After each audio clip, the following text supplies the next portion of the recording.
taking years to write a book is so last century. Hi, I'm Liesl Hill. I help aspiring authors move toward their dreams of career authordom by mastering their story, mastering their words, and mastering their marketing. If you're ready to put your head down and do the work necessary to eventually live off your fiction royalties, then tune in each week. I'll give you actionable tips and hacks, as well as inspiring interviews with writers who are already doing this. We are prolific authors. All right, so we are here with Michaelbrent Collings, who is an internationally best-selling author. How are you today, Michaelbrent? I'm good. How are you guys doing? Good, good. We were just talking about how things have been for us during the pandemic, and how have things been at your house? They've been good. Like we were talking about, no one's eating each other. So I always think of, like, I had to watch the movie Lord of the Flies when I was in high school, and this scene where the boys are basically trying to savage one another, and one of them gets a boulder rolled onto him, and I'm like, that was Thursday, but today we're pretty good. Okay, good. I was gonna say, when I was growing up, we had a house full of kids, so that was kind of just Monday night at my house, you know? Yeah. We, as long as we can clean up and put back the boulder, it's fine. Yeah, for sure. And it's funny because the last time we saw each other was February of 2020. We went to LTUE down at BYU, and we were really lucky, actually, because it was like a week later that everything locked down. So we just kind of got that conference right under the wire. Oh man, and everything's been canceled since then. But it was funny because we were on a dystopian panel together. So it's funny that you bring up Lord of the Flies. I think we probably talked about that on the panel at least a little bit. And it was probably already on everybody's mind. I remember going to that, and I was like, I was expecting to get a phone call halfway there and be like, just go home. Yeah, but we didn't. We got the conference in, and we kind of had to live on that for over a year, you know. I know, right? Although I guess FanX is happening in Utah this year, so good. Things are opening up again. Yeah, they are. I'm so glad things are opening up. So yeah, why don't you start by telling us a little bit about what you write? You're a very prolific author, which is the title of my podcast. So talk to us about what you write and why you write it, why you feel called to be an author. Well, I write a little bit of everything. I'm best known for horror, but I have written thriller, suspense, science fiction. This book over here, I can never do this. There we go. That one. There you go. You're doing it. That is a genre bender. So it's thriller, sci-fi, horror with a touch of supernatural kind of thing.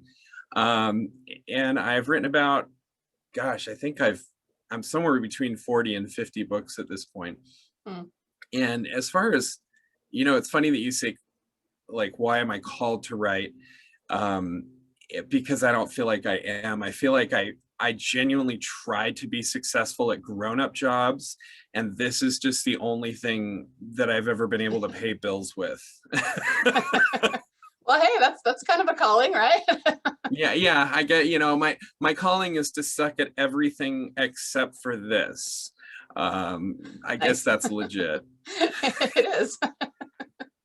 Oh, how funny. So do you have a particular genre that you prefer one over another, or do you just write what you feel like writing at the time?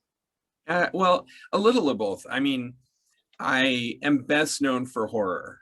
And so whenever I stray from that for too long, my fans definitely kind of make it known that I should start scaring them again. Like, they haven't had that for a while.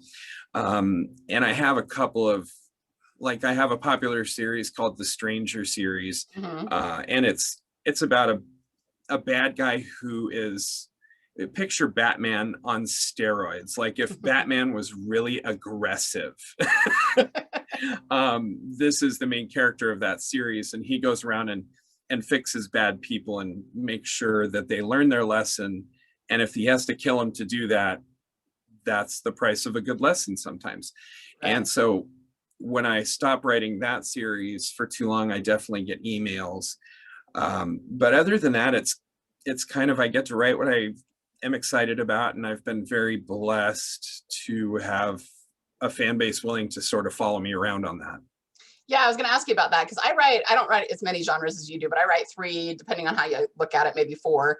And I actually do have a decent chunk who will write everything that I read. So do you find that a lot of your audience will just read anything because they're fans of you? Yeah. And I think that that's more and more the case. I mean, Mm-hmm. it was like 10, 20 years ago. I know you wrote one, if you were a legit author, you wrote 1 book a year, or you were seen as a hack, and you stayed in your wheelhouse.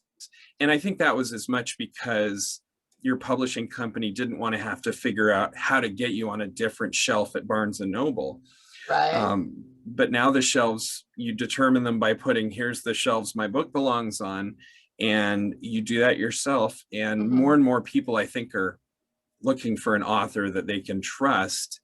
And I've even had times where, like, I write romance under a pen name, Mm-hmm. and I've had people say, I hate romance, but you wrote this, so I'll give it a shot. Turns out I like romance.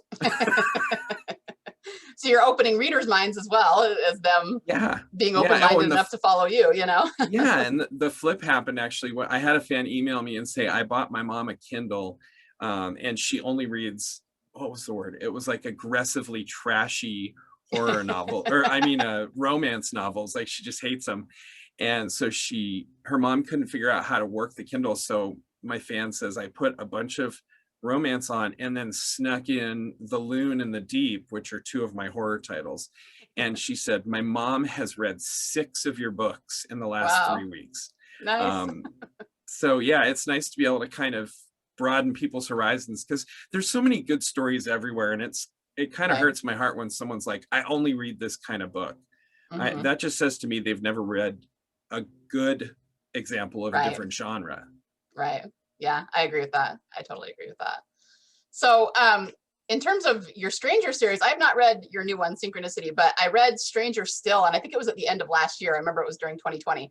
And I really loved your villain in that. Like, I kind of took inspiration from that villain because he was just all kinds of crazy, and I loved it, So how do you go about crafting your characters, your villains and your characters? How do you make them like really dynamic and memorable? I think part of that's just experience. Part of it, I know, is I am genuinely enamored of and fascinated by people. Like, when I go to the shopping mart, I can't use words today, apparently. When I go to the grocery store, I'm always looking around and kind of rubbernecking and enjoying the interactions that are occurring around us.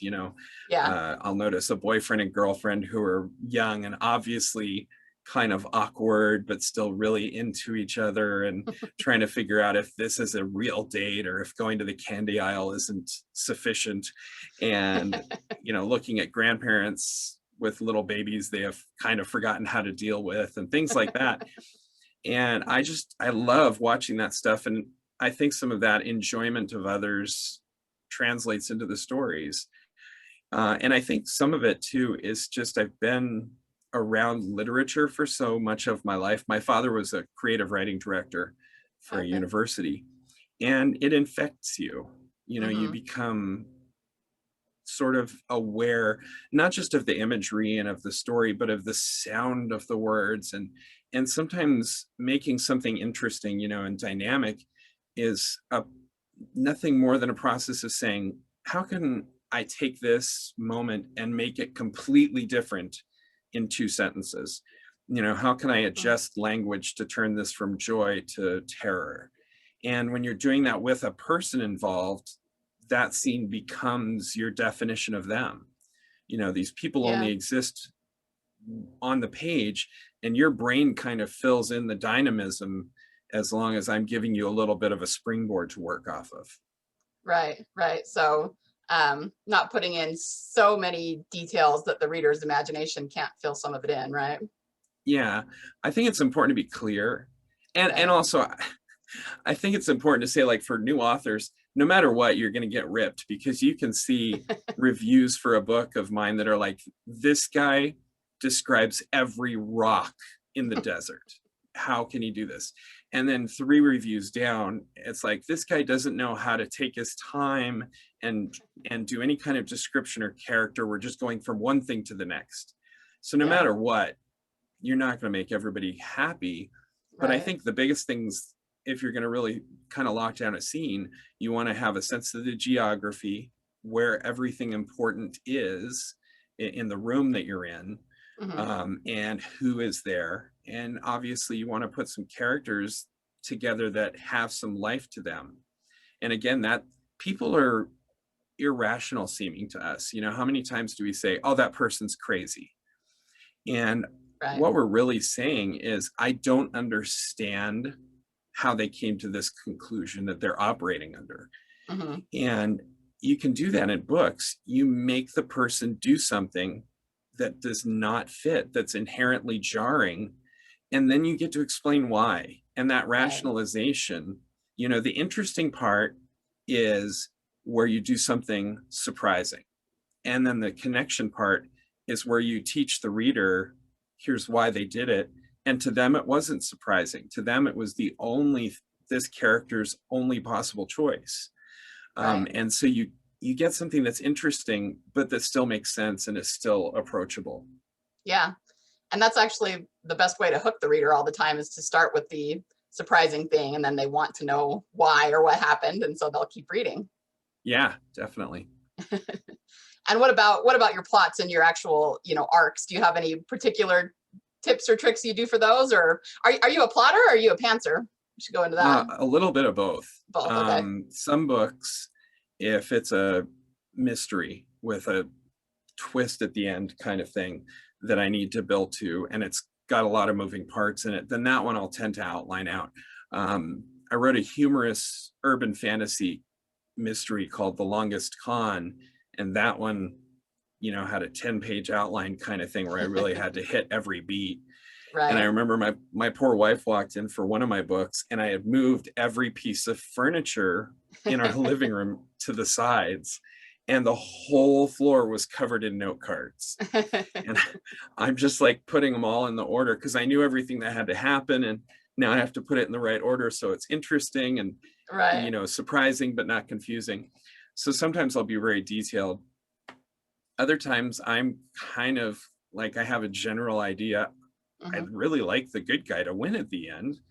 Let's find out how that happens, you know? And Right. page 800 of the 1,000 pages, I'm like, oh, I get who he is now. Yep. And it's fun to have that flexibility. Yeah, for sure, for sure. And I think everybody's a little bit of both. I mean, I'm definitely more plotter than pantser, but as I've started working with authors and teaching more, I've realized that I do pants a lot more than I ever realized, when I was Yeah. just doing it on your own. So I think it's a continuum for everybody. Yeah. Oh, for sure. It's not like a binary thing. And I think, look, if you're outlining to the point where you're really not pantsing at any point, you're just taking dictation from yourself. I mean, that's Right. really not very fun. So Right. even if Right. I do have all those note cards, that's just story beats. And I will Hmm. still, when it wasn't coronavirus lockdown all the time, I would go to McDonald's or to the local supermarket and hook into their Wi-Fi, and I just sit there for a whole day and write, because like, it's nice being around people because we all have this Gollum lifestyle in our little caves. Right. And every once in a while I would just start giggling. So I'm this Unabomber guy in the corner, hunched over, grizzly, like and those were sort of the delightful moments where, even with an outline between this point and this point, I had recognized and realized something that I didn't know until that moment. And those are the delightful things for authors. Yeah. Yeah, for sure. Well, and the other thing is, the biggest complaint I get from pantsers is that they have a hard time forcing themselves to outline. And I think it really just comes down to letting your brain relax so that your creativity can flow. So, Yeah. I think no matter how you do it, that's what you're doing, whether you're doing it for your outline or doing it for your, if you're the person in the cafe giggling. I mean, it's just like, once the creativity starts flowing, then you start really connecting things and getting a lot of inspiration. Yeah. And I think you're totally right. Like, a lot of the difference between kind of a higher level author, and I don't mean that like in importance as a human, just someone who's practiced more and Right. is more assured in their craft. Some of it, like, you have to learn up to here. I mean, to be competent, you have to have a certain level of craftsmanship. Um, but after that, the difference from here to, your authors you really admire, a lot of it is just learning how to get out of their own way.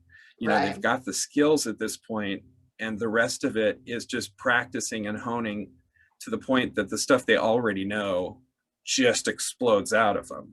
Yeah. Yeah. And I liken it to like a pole vaulter who in the Olympics, when they're running, they're not going like left, right, breathe in, breathe out, press the pole, lean, they're just Right. doing it. And that's the kind of performance you have in any job Hmm. once you've learned it and have practiced it, and it becomes part of the way you function. Right. Right. Yeah, I totally agree with that. I totally agree. Yeah. So let's shift gears a little bit, and I want to talk a little bit about story and why people love story and why everybody loves to be entertained. One thing that I've listened to you present a couple of times at the conference actually is your paper about why Christians especially tend to be drawn to horror. I think that's like the most fascinating topic, but you do a really good job with explaining why. And I think that it can actually be, I mean, if you go a little bit less specific, it can be expounded to why people love story in general. But could you just Mhm. talk about that a little bit?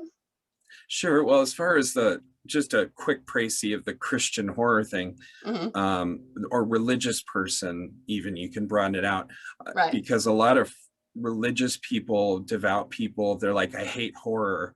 And you talk to them and you realize what they hate is the horror movie poster. Like, they hate kind of the grungy, nasty, gritty feel of that image in their head.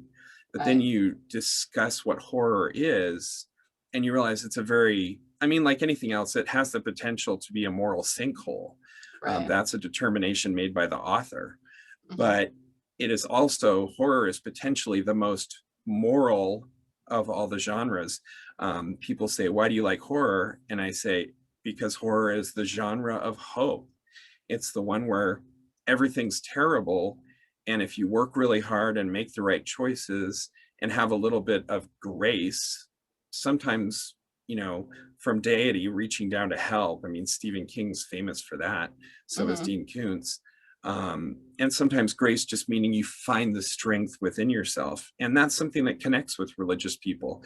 And they think, Right. oh, I thought it was just all blood and boobs. And you're like, no, no, no. It's putting people in a bad situation and then allowing them to escape it. Hmm. That's the uplifting horror. And I think that works. Then if you talk about broadening it out, listen, we live in difficult times, and I don't care if you're somebody living in a shack in a third world nation, or if you're an heiress or an heir of $1 billion company who's had everything handed to them. I tell my kids, remember, when you look at people, that person, their life is the hardest thing that they've ever done. Mm. We're all going through our own version of extremists. And Right. some things that really make you struggle with would be candy for me. And some Hmm. things that are hard for me, vice versa. And Right. some things, that are just like nothing parts of your day. My wife goes through her day, and I come in and I look at the stuff she's doing and I'm like, I would kill myself. You do such amazing things. And then she walks out and she sees like all my computer, because I have several screens going with algorithms for marketing and an outline here and half of a book here. And she's like, I couldn't do that. And so we all have to live in worlds where a great deal of it is based in fear to some extent. Like, I'm going to go out the door, what's going to happen? I'm going to go to my job. Is the day I lose it through no fault of my own? Or am I going to be able to see through this project? How are my kids going to turn out? And so horror is about those questions fundamentally. I mean, it's like, basically, horror is, once we've peeled apart everything external, because that's what horror does, is it always separates people. It Hmm. takes away their resources. You know, it takes away their support group, it takes away their physical abilities, the Right. things that they have. You know, you never start out a horror novel with Rambo and $1 billion to work with and the US Army. You know, like it's Right. always somebody in a snowstorm and their frickin' cell phone doesn't even work, you know? Yeah, yeah. So you separate all that other stuff out, and then the horror author says, but look, maybe you can make it anyways. Mhm. And it's making sense of that sort of sensibility that we have to figure out where we lie on. I can't do it without help, and I don't need anything at all. And Right. horror movies and horror stories exist in that continuum. It's like you've got nothing, so what can you do with that? Mhm. And it helps us make a framework for our own lives. Yeah, yeah. It helps people be, I think, more resourceful and have hope, like you said. And I think too, it's a matter of the further you slide into darkness, the further you have to move back into the light. So that's true of Yeah. even like romantic comedies and things, but it's just a lot darker when you get into the horror areas. Yeah, and you know, it's funny that you say romantic comedies because people are surprised occasionally when they're like, "Oh, you write romance as well?" Romance and horror, those are the probably the two closest genre. Interesting. Um, because they're both about every romance starts out with usually a female protagonist. She's lost everything. She's scarred emotionally. She can't open up. And she finds, on the one hand, you know, the white knight, not necessarily someone who's going to save her, but the man who represents the love in her life. And on the other hand, you have, you know, the mustache guy who's like, I'm going to take you away. And you have the monster, you have the grace, and you have a storyline that's determined by choices like, will I come to the good outcome or the bad outcome? And the big difference honestly is that in a romance you have to have the happily ever after, and in the horror novel everyone could be slaughtered. Right, right. So would you call I mean, I know tragedy and horror go hand in hand, so would you call tragedy sort of a horror version of romance or something like that? Yeah, I mean, you know, if you're talking about like Aristotelian stuff, there's just all there is tragedy and comedy. It's Right. either the ridiculous or the grounded that we use to teach something. I mean, when they talked about tragedy back then, it wasn't like sit down and we're going to cry the whole time. It Hmm. was, this is going to be a serious story that is meant to teach you, not through the ridiculous, but through things that you will associate with your own life. And that's Right. exactly what horror is. I mean, no, anytime you see a horror movie that really affects you, it's because it's grounded by something in your own life. You know, like one of the biggest examples of that would be Night of the Living Dead, Hmm. which is a civil rights story. And George Romero Yeah. didn't intend it to be. You know, people are like, oh, it was the first black guy who was the protagonist in this kind of movie. And Romero has been very forward about that in some of his interviews. He's like, he's the only one who showed up that could act. And so it wasn't a choice. But the thing that made it endure is that it has this subtext that matters to us. And so Night of the Right. Living Dead is absolutely a tragedy. Hmm. But you think about a lot of comedies, they're pretty tragic. I mean, Yeah. they're about terrible things happening. It's just we're a little distant so we can laugh at the person. Right. Right. Yeah. It's such an interesting thing to talk about, going back and forth between the extremes and how people relate to stories, and how we learn from them. Yeah. Yeah. Yeah. So you mentioned computers with algorithms on them. Um, Tell us, do you have any marketing secrets that you use for your books? Ugh, gosh, you know, I could have answered that 2 months ago, and they're not secrets, but it's funny because one of the biggest problems if you want to be an independent author today Hmm. is that you have to be an expert in a variety of different subjects, but you also have to be an expert in some that are constantly moving. And so if you talk Right. about marketing, which is important today. If you want to be an indie, you have to be involved in digital marketing. It's a pay for play market. Right. You can't just throw your book on Kindle and hope that it'll be found, because there's 10 million books on Kindle. Right. And even if you get your family and your friends to buy one, which, by the way, is super hard. People think, I'll get my family, I'll get my friends, I'll sell 100, and then they sell 10, because it's really hard to convince people to write or to read your book. Yeah. So you have to get involved in this marketing.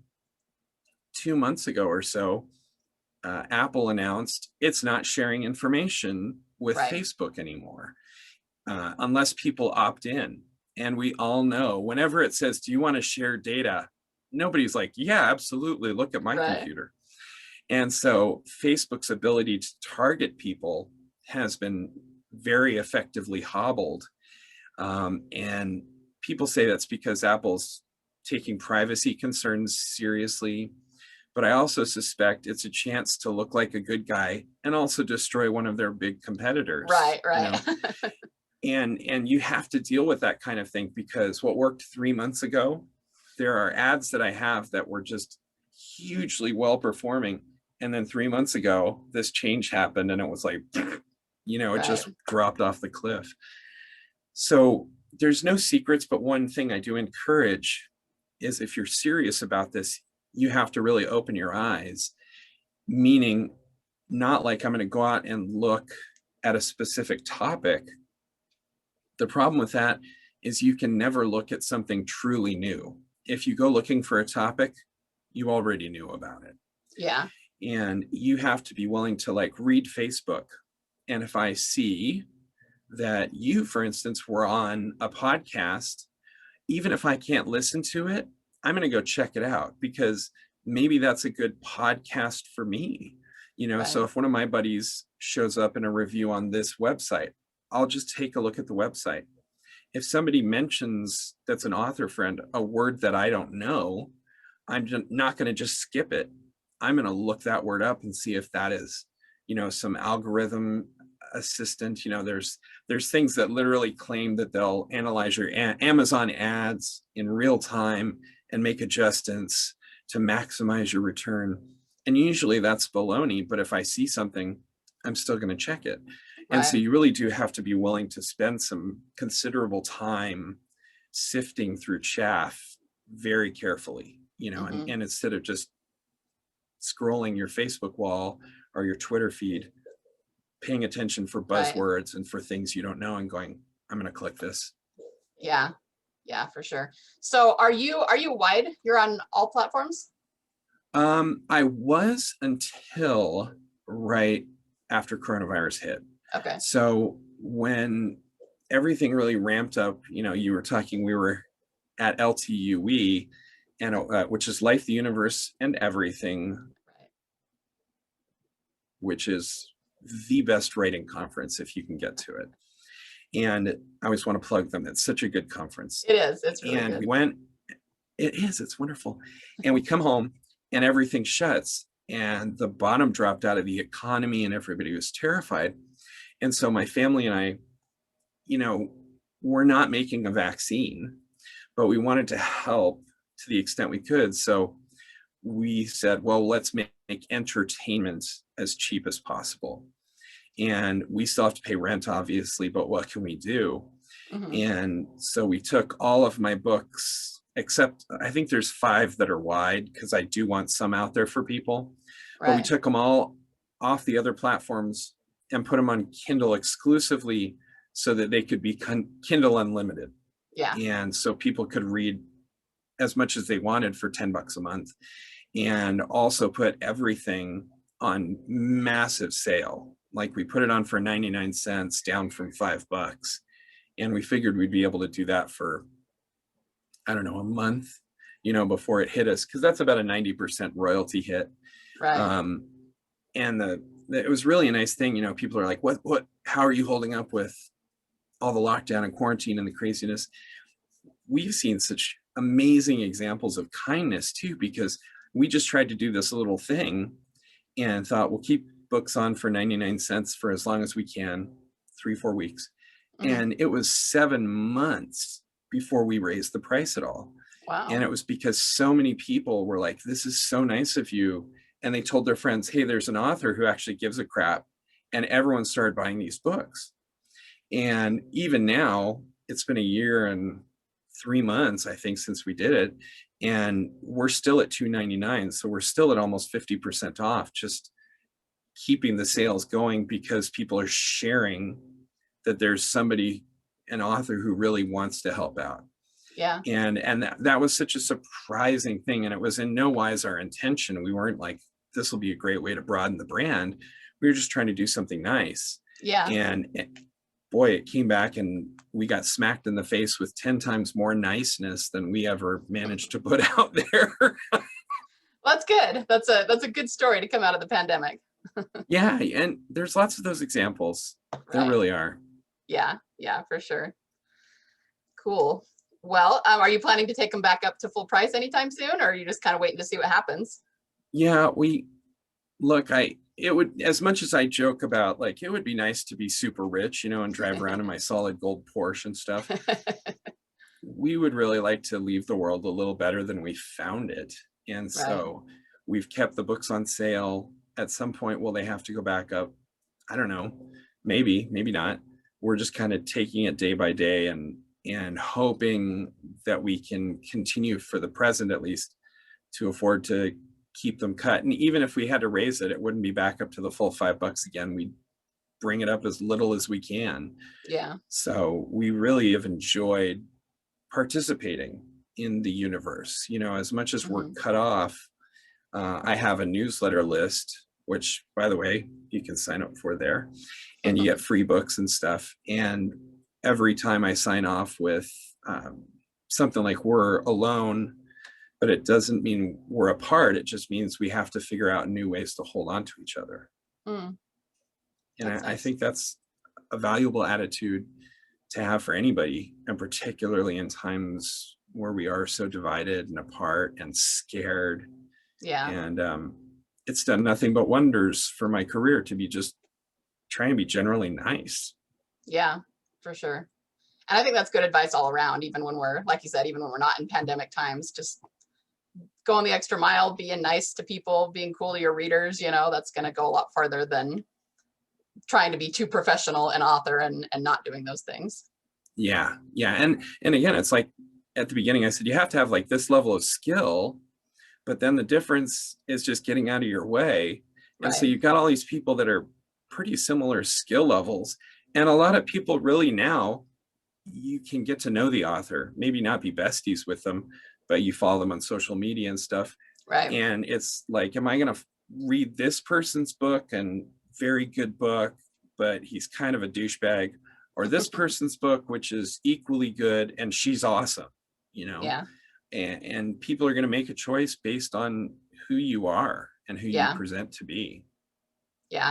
And I think people are kind of surprised to realize, especially with the digital revolution, that most authors are actually pretty accessible. Not so much the Oh, big yeah. ones like Stephen King, but you know what I mean? Like most other authors, especially indie authors, are always around, so Yeah. it's definitely easier to get to know them.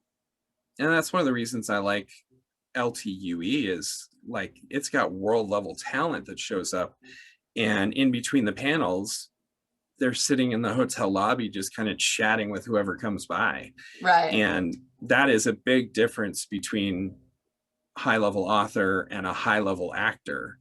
I Hmm. mean, if you're Stephen King or Tom Cruise, no one's going to be able to talk to you. But if you are a B-list actor, no one can talk to you.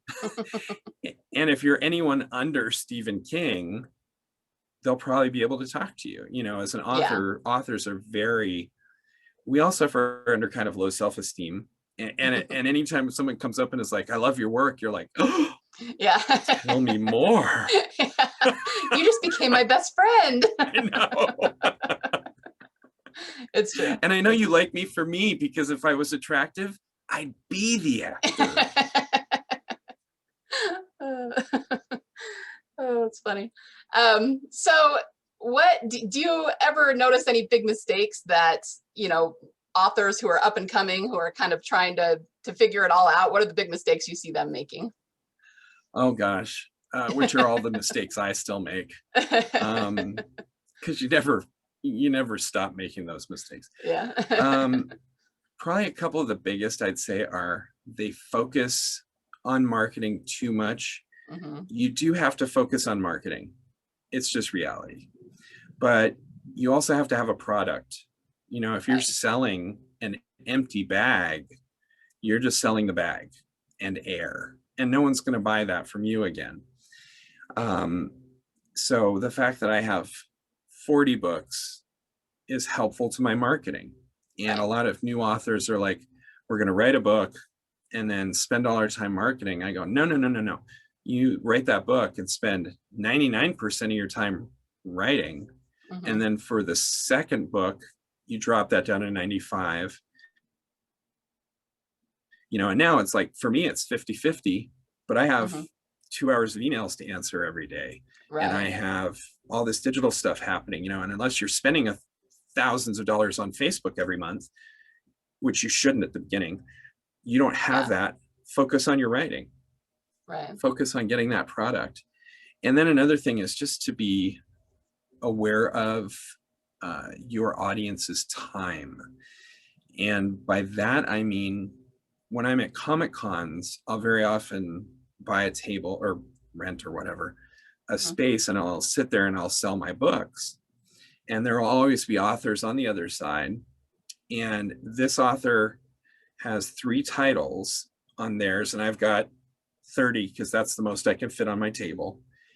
And in the time that author takes to get through chapter 1 of one title, I've already told 17 of these books. Mhm. And it's really hard for authors because we're in love with our stuff. We're like, oh, this is important and it means something to me.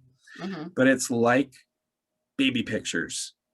You go to a picnic and your relative or your coworker comes up with your baby pictures, and you're kind of like, I recognize that that's an important human and it matters to you, but I'm missing ice cream right now, you know? Right. And what I tell authors is, with your baby pictures, if your coworker comes up and says, so Timmy's face caught fire yesterday, now you're in, because Right. your coworker has just provided a huge entertainment value, and they're Yeah. being respectful. They're saying like, this has such a good ending, and the ending is Timmy's face on fire.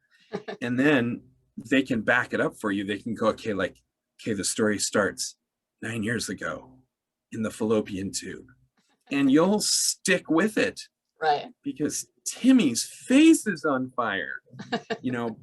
But this author on this table over here, he's like, okay, chapter 1, we open in a world like no other. It's sort of like ours, but like McDonald's is McDoon's, and like Burger King is Burger Queen. And the whole story goes on like that, and they're telling everything.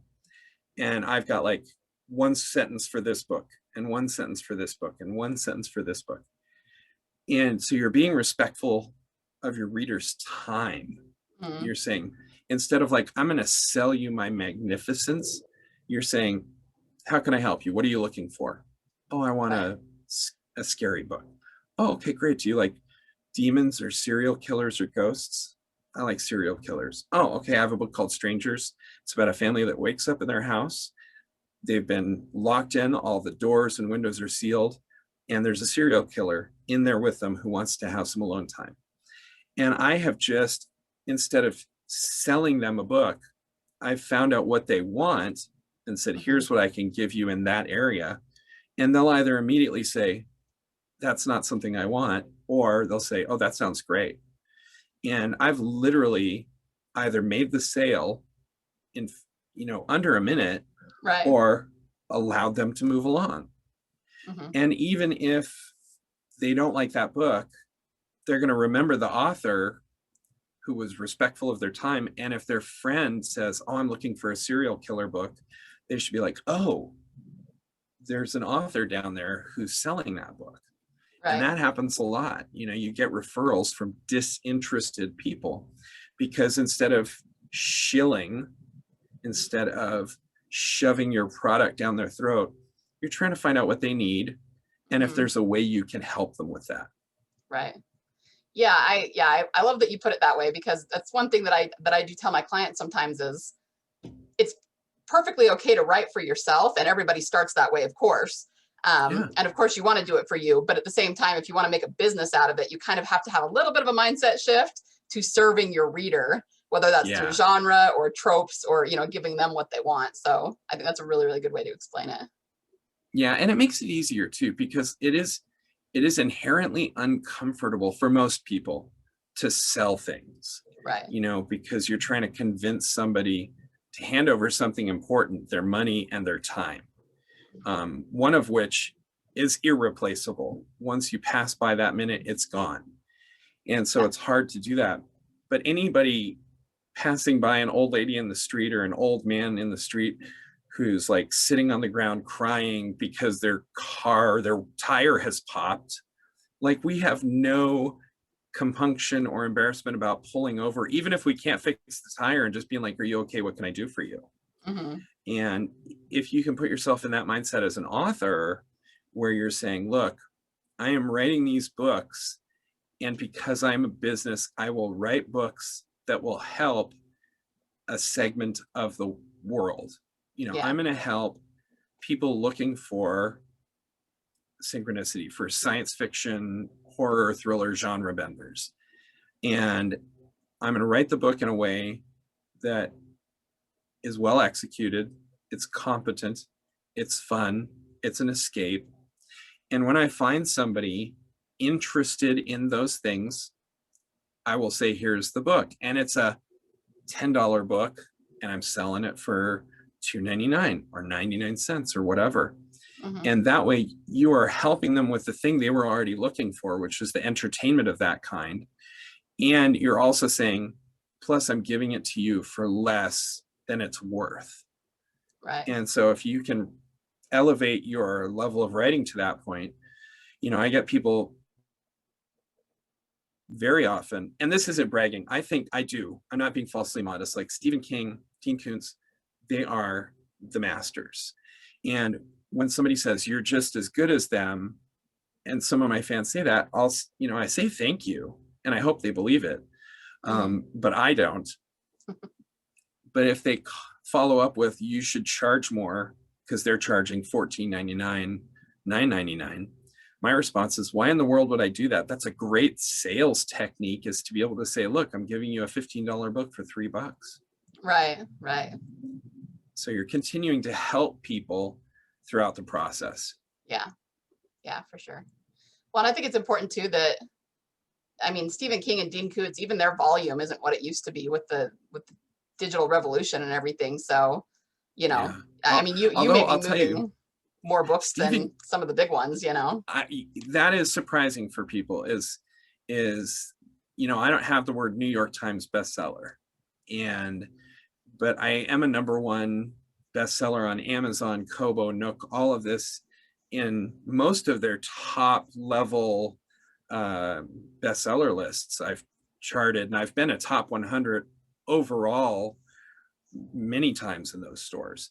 Right. And so people are like, yeah, but that's just digital stuff. And then I say, I probably sold more this last year than most of the people you saw on the New York Times bestseller list. Right. Right. Because, to be on the New York Times bestseller list, you have to hit a certain number of sales in kind of a randomized picking of stores, because the New York Times won't even tell how they pick that. Right. And I'm selling more books regularly in the biggest bookstore on the planet. Mm-hmm. I'm probably selling more books than those people. That said, Dean Koontz, something interesting I've noticed about him, he was always like, Stephen King was #1 in horror. And because they used to have a list of the top 100 most popular authors in each genre. Uh-huh. And which I looked at because I was on it, and that's always exciting. I'm like, yeah, I'm still a top horror writer. And Stephen King and Dean Koontz were always 1 and 2 kind of thing. And then right before they discontinued that ranking, Dean Koontz leapfrogged it hard and stayed there. And I was like, what happened? And I realized Dean Koontz, he is doing Kindle Unlimited releases now. He is just releasing on Amazon. And you can get a lot of his books in stores, but they're Amazon imprints. Right. And so even he, who is this juggernaut, I mean, he's sold hundreds of millions of books. He has essentially noted there is more growth possibility in this indie market than I can get through staying with Scholastic or HarperCollins or whatever publishing company is still out there. I don't even know. Yeah. I remember when they said that he did a deal with Amazon and everybody was super shocked, but I was going, see, that's just telling you about the times right there, that he's forward not what thinking. it used to be, So yeah, and it's paid off big for him. Right. I mean, you look at the horror and thriller lists and he's like got 4 books always there, usually in the top 10. Yeah. And the other 6 are erotica. Yeah, well, that's the other thing it's done. It's created really niche genres and brought them into the mainstream. So yeah, well, okay, so that's true. But I will say one of the failings of Amazon is you do get to pick as an indie or a publisher what genres your book will go into. So like you get control. If you sent your books to Barnes and Noble, they'd look at it and go, it's Stephen King, it's horror, even though a lot of his books are not horror. Right. Put it there because that's where you can sell it. And in Amazon, I upload it and I go, this is horror and it's time travel science fiction. And it's also in the niche of time travel science fiction about gay detectives with club feet and a dog named Joe. Because there's probably a bestseller list like that. And the problem is you go on some of these, like look at the horror bestseller lists on Amazon for real. And 60% of them are very, very obviously humorous fantasy erotica. Not a bit of horror about them. Right. And these people are doing that because oddly enough, humorous fantasy erotica is a really competitive niche now, and they can't chart there. And so they're putting their books somewhere they don't belong simply so they can say it's a bestseller. And I think that's sad. And look, I'm going to be on the horror bestseller list at this point. Like that, I'm good enough as far as like I have a big enough fan base. I'll get there regularly. But I feel really bad for lots of people who can't be discovered because it's like Pork Your Orcs, Volume 8 has knocked them out of the number 100 on the horror bestseller spot. And it really sucks. Yeah. And I hope that will get better because the genres are always evolving and getting more detailed. And I was going to say, I think part of that is the whole dark. When people say dark fantasy, that's got about 17 different meanings.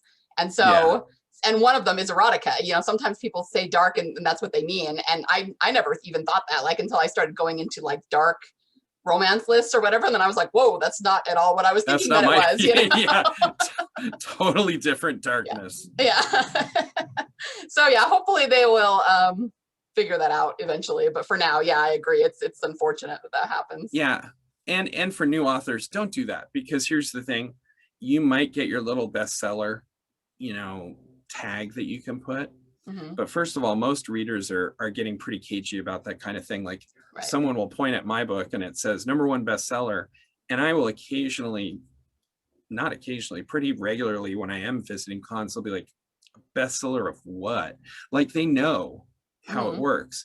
And I can say, look, I've been a top 100 overall on Amazon. And I've been a #1 bestseller, not on horror, time travel, comedies about this. I'm like, just horror and just thriller and just science fiction. And at that point they go, oh, that means something. Usually, occasionally people will be like, but what awards have you won? And those are people who are just looking for nitpicks, and you can't help that. But if they're like, what does bestseller mean? And I say, oh, well, I was on a bestseller list on Amazon. Which one? Horror. For, Boning the Unicorn, Part 4. they're going to figure out very quickly, I'm not playing fair. Right. And if they do go to the horror list and they see Boning Your Unicorn Part 4, they're going to be mad at that author, not just as someone who's disingenuous, but if the reader actually does buy it, like, and I wrote that book and I get someone to buy that book, they're looking for horror. They are not only not going to like the book, they're going to actively tell people to avoid me. Right. And you don't want to make enemies. You don't want to be out there. You want to be the guy or the gal that people are like, read her, read him for anything.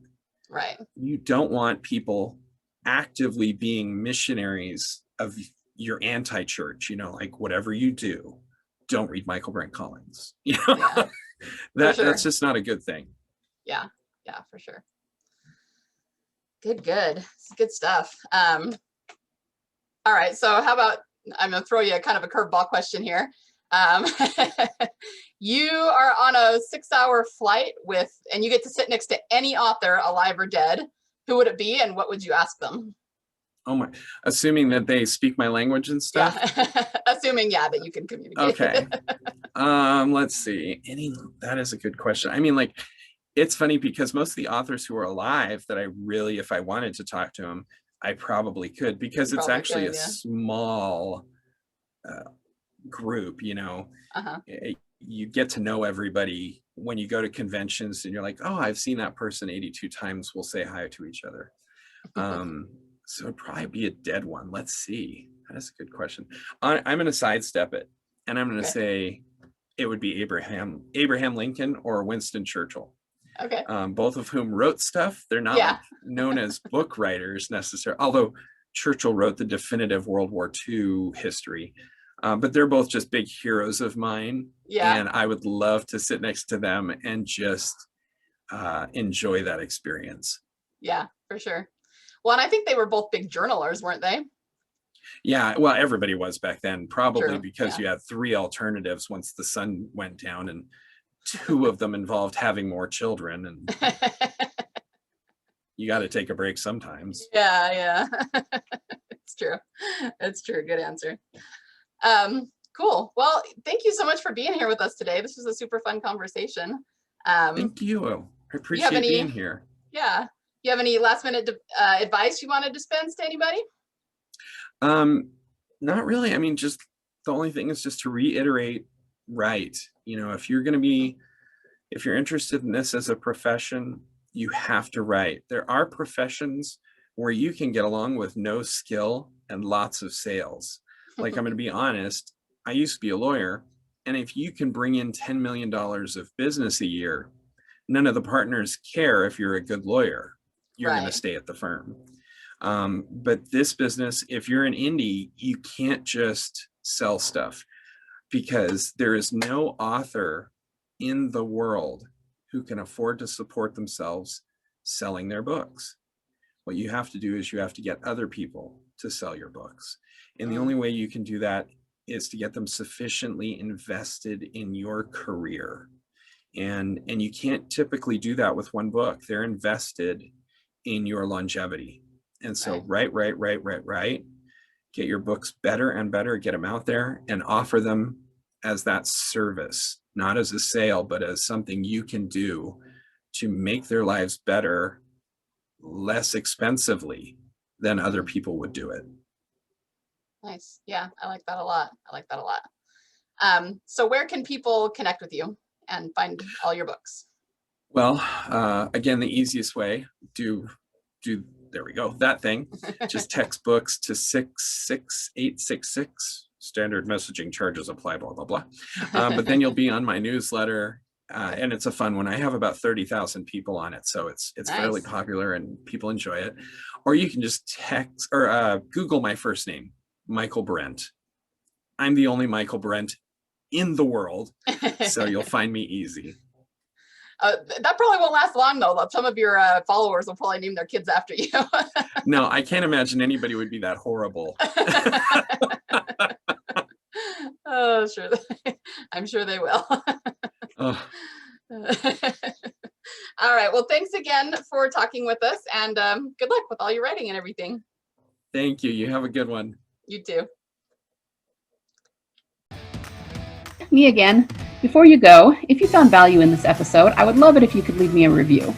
Reviews are the best way to show your appreciation and help others find this podcast. Be sure to screenshot it, share it on your favorite social media network, and tag me at LK Hill Books. Remember, the world needs your stories.